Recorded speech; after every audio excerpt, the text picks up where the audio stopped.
Hi అండి, welcome to my channel Shri channel vlogs. ఎలా ఉన్నారండి అందరూ? ఇప్పుడు రొటీన్గా కాకుండా మాకు కొంచెం డిఫరెంట్గా వంటల ప్రోగ్రాం మొదలు పెట్టామండి. ఈ రోజున పావు బాజీ చేద్దామని స్టార్ట్ చేశాను. దీనికి ఒక కుక్కర్లో బటర్ వేడి చేసుకుంటున్నాను. బటర్తో పాటు కొంచెం ఆయిల్ కూడా వేసుకోవచ్చు. ఆయిల్ బాగా వేడెక్కిన తర్వాత బాగా సన్నగా చాప్ చేసుకున్న అల్లం, తర్వాత వెల్లుల్లి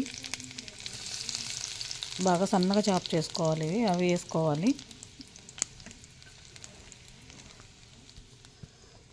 ఇవి బయట తినే వాటికన్నా ఇంట్లో చేసుకుంటే బెటర్ కదా. మామూలుగా ఉల్లిపాయలు అండి, ఉల్లిపాయలు అందులో కావాల్సిన కూరగాయలన్నీ వేసుకోవచ్చు. ఉన్న క్యాబేజీ, కాలీఫ్లవర్ అలా ఉన్న కూరగాయలన్నీ వేసుకోవచ్చు. చాప్ చేసుకున్న పచ్చిమిర్చి, క్యారెట్, కార్న్ వేసుకోవచ్చు. ఇది బంగాళదుంప వేసుకోవాలి. టమాటో అన్ని ముక్కలు కట్ చేసుకుని కుక్కర్లో వేసి, ఈజీ ప్రాసెస్ అండి ఇది, బాగా ఈజీగా అయిపోయేది. కుక్కర్లో వేసుకుంటే ఈజీగా అయిపోతుంది.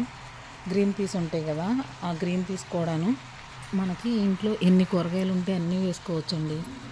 మనకి హెల్దీ ప్లస్ ఈజీ ప్రాసెస్, మనం ఈజీగా చేసుకునేది. ఈవినింగ్ స్నాక్స్ టైంలో చకచక ఉన్న కూరగాయలన్నీ కట్ చేసేసుకొని అన్ని కుక్కర్లో వేసేస్తే బటర్ వేసి ఈజీగా అయిపోతుంది. ఇలా కూరగాయ ముక్కలన్నీ కలిపేసిన తర్వాత కుక్కర్ మూత పెట్టి 3 విజిల్స్ వచ్చే వరకు ఉంచండి. నెక్స్ట్ తీసిన తర్వాత కొంచెం పప్పు గుత్తితో స్మాష్ చేసుకుని దాంట్లో కసూరి మేతి అండి, కసూరి మేతి కొంచెం ఎక్కువగానే వేయాలి. కసూరి మేతి వేసిన తర్వాత కొంచెం ఎక్కువగానే కసూరి మేతి వేయాలి.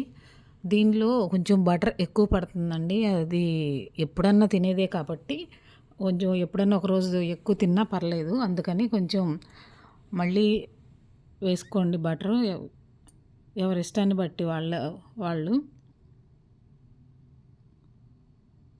తర్వాత దీనిలో కొత్తిమీర, పుదీనా వేసుకోవాలి.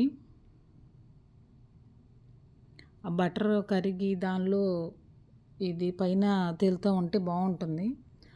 మనకి టేస్ట్కి తగ్గట్టు ఉప్పు, కారం వేసుకోవాలి. దీనిలో కొంచెం కొత్తిమీర, పుదీనా కూడా ఎక్కువ వేసుకోవాలి. అవి ఎక్కువ ఉంటే దాని టేస్ట్ కూడా పెరుగుతుంది బాగాను. ఇవన్నీ వేసి బాగా కలపండి.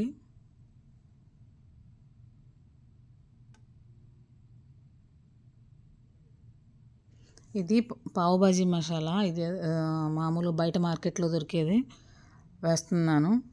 పావు బాజీ మసాలా వేసుకుని కొంచెం లెమన్ పిండుకుంటే ఆ టేస్ట్ చాలా బాగుంటుంది.